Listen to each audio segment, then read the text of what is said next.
प्रधानमंत्री नरेंद्र मोदी जी की अध्यक्षता में आज कैबिनेट की बैठक हुई और दिल्ली एनसीआर में मेट्रो का एक बहुत बड़ा योगदान है पब्लिक ट्रांसपोर्टेशन के क्षेत्र में। पिछले कुछ वर्षों में मोदी सरकार में मेट्रो नेटवर्क का विस्तार भी हुआ और देश की राजधानी में आज देश का सबसे बड़ा मेट्रो नेटवर्क बनकर खड़ा हुआ है। 945 किलोमीटर का मेट्रो नेटवर्क आज देश में है और 919 किलोमीटर की मेट्रो लाइंस अंडर कंस्ट्रक्शन है जो आज काम चल रहा है। मुझे कहते हुए प्रसन्नता है कि आज 2 नए कॉरिडोर्स को अनुमति मिली है जिनके ऊपर 8400 करोड़ रुपया व्यय होगा। लाजपत नगर से साकेत जी ब्लॉक के लिए 8.4 किलोमीटर लगभग मेट्रो लाइन है। ये इसके 8 स्टेशन होंगे। ये सारी एलिवेटेड मेट्रो लाइन रहेगी और दूसरी है इंद्रलोक से इंद्रप्रस्थ तक। ये भी 12.377 लगभग 12.4 किलोमीटर मेट्रो लाइन इंद्रलोक से इंद्रप्रस्थ तक बनेगी। इसमें अंडरग्राउंड जो है वो लगभग 11.4 और एलिवेटेड 1 किलोमीटर के लगभग बनेगी। इसके कुल मिलाकर 10 स्टेशन होंगे जिनमें से 9 अंडरग्राउंड और 1 एलिवेटेड होगा। सो कुल मिलाकर 20.7 किलोमीटर की ये सड़कें 20.7 किलोमीटर की मेट्रो लाइन जिसके ऊपर 8,400 करोड़ रुपया खर्च होगा, इसकी मंजूरी दी गई है। इससे पहले भी 2019 में 3 कॉरिडोर को मंजूरी दी गई थी।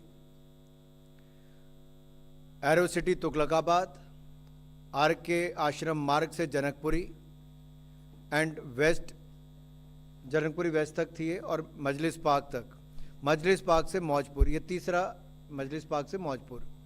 इनके ऊपर भी काम चल रहा है लगभग 24,950 करोड़ का। ये प्रोजेक्ट भी 2026 तक पूरा कर लिया जाएगा। और जो प्रोजेक्ट आज मंजूर हुए हैं लाजपत नगर से साकेत जी ब्लॉक और इंद्रलोक से इंद्रप्रस्थ तक, इसको भी सन 2029 मार्च तक पूरा कर लिया जाएगा। इससे ट्रैफिक कंजेशन और पोल्यूशन में कमी आएगी, फॉसिल फ्यूल की बचत होगी, यानी कि विदेश से फॉसिल फ्यूल नहीं लाना पड़ेगा, कम लाना पड़ेगा।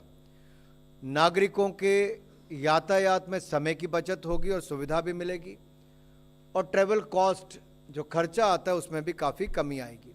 कुल मिलाकर ईज़ ऑफ लिविंग इससे बढ़ने वाला है। ये जो मेट्रो कॉरिडोर है ये भारत सरकार और यूटी सरकार की एक जॉइंट वेंचर कंपनी डीएमआरसी के माध्यम से किया जाएगा। इन 2 कॉरिडोर्स के निर्माण पर आने वाले 8400 करोड़ रुपए के ऊपर इसमें से 1,547 करोड़ रुपया भारत सरकार खर्च करेगी। 4,309 करोड़ रुपया जायका का लोन इस्तेमाल किया जाएगा। 1987 करोड़ रुपया हम यूटी सरकार का खर्च करेंगे, उनके द्वारा वहन किया जाएगा और 333 करोड़ रुपए का व्यय डीएमआरसी करेगी जो अपने इंटरनल एक्रूअल से किया जाएगा और 195 करोड़ का पीपीपी कंपोनेंट से लिया जाएगा। सो कुल मिलाकर इससे दिल्ली में आवाजाही के लिए और आसानी होगी, सुविधा मिलेगी। लगभग 2.5 लाख लोग प्रतिदिन इसमें सफ़र कर पाएंगे जब ये कॉरिडोर बनकर तैयार होगी। अगर आज के समय देखा जाए तो 65 से 70 लाख लोग केवल दिल्ली में मेट्रो से सफ़र करते हैं इस एनसीआर रीजन में, और एक बहुत बड़ी सुविधा के रूप में दिल्ली मेट्रो बनकर खड़ी हुई इस एनसीआर रीजन के लिए।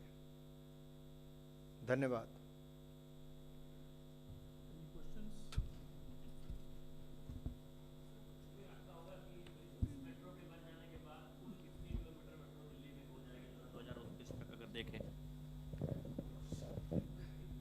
एनसीआर में 427 किलोमीटर है। अगर आप इसको भी 20.7 किलोमीटर जोड़ लेंगे तो लगभग 450 किलोमीटर के लगभग हो जाएगी।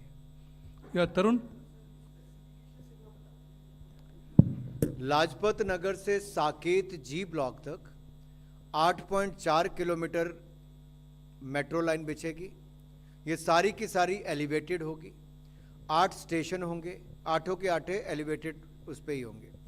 इंद्रलोक से इंद्रप्रस्थ तक 12.4 किलोमीटर, जिसमें से 11.4 अंडरग्राउंड होंगे और एलिवेटेड 1 किलोमीटर का होगा। इसमें से 10 स्टेशन होंगे, जिनमें से 9 अंडरग्राउंड और 1 एलिवेटेड होगा। और इसके अलावा स्टेशन कहाँ कहाँ होंगे? 8400 करोड़ रुपया खर्च आएगा। लाजपत नगर से साकेत जी ब्लॉक के बीच में जो स्टेशन बनेंगे, लाजपत नगर, एंड्रयूजगंज, ग्रेटर कैलाश 1, चिराग दिल्ली, पुष्प भवन, साकेत डिस्ट्रिक्ट सेंटर और पुष्प विहार एंड साकेत जी ब्लॉक, ये 8 इसके स्टेशन होंगे। इंद्रलोक से इंद्रप्रस्थ तक Indralok, Daya Basti, Sarai Rohilla, Ajmal Khan park, Nabi Karim, New Delhi, LNJP hospital, Delhi gate, Delhi Sachivalaya और इंद्रप्रस्थ, ये 10 इसके स्टेशन होंगे। 8,400 करोड़ रुपया कुल खर्च होगा। उसमें से 1,547 करोड़ रुपया भारत सरकार व्यय करेगी।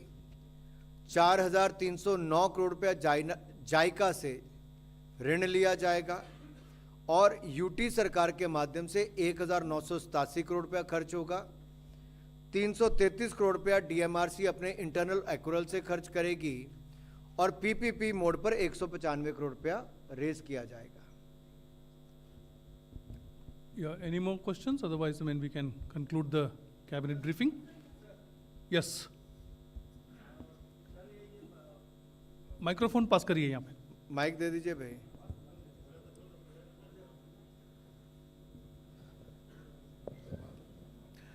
अनुराग जी, अब ये जो कैबिनेट की बैठक हुई है, क्या माना जा सकता है कि चुनाव की घोषणा से पहले ये आखिरी कैबिनेट है, या इस बीच में देश हित में और भी फैसले लेने के लिए कैबिनेट की बैठकें होती रहेगी?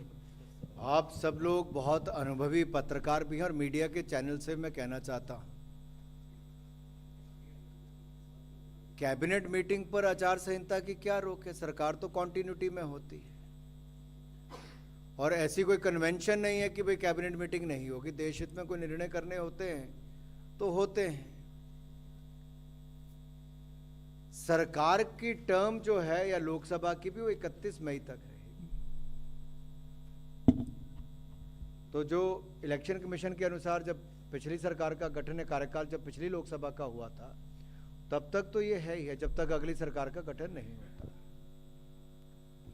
लेकिन अच्छा हुआ आपने सवाल पूछा रविंदर जी, बाकियों के लिए भी जानकारी। So, yeah, one last question. Yeah. Hi, yes. So just adding to that, what my colleague has asked, but will there be briefings also, or whatever internal deliberations the government has? मैं चाहता हूं कि आप लोग मुझे भविष्य में भी सुनते रहें। आपकी इच्छा होगी कि अभी Yeah, I think coming on that note, we'll conclude the cabinet briefing for the day.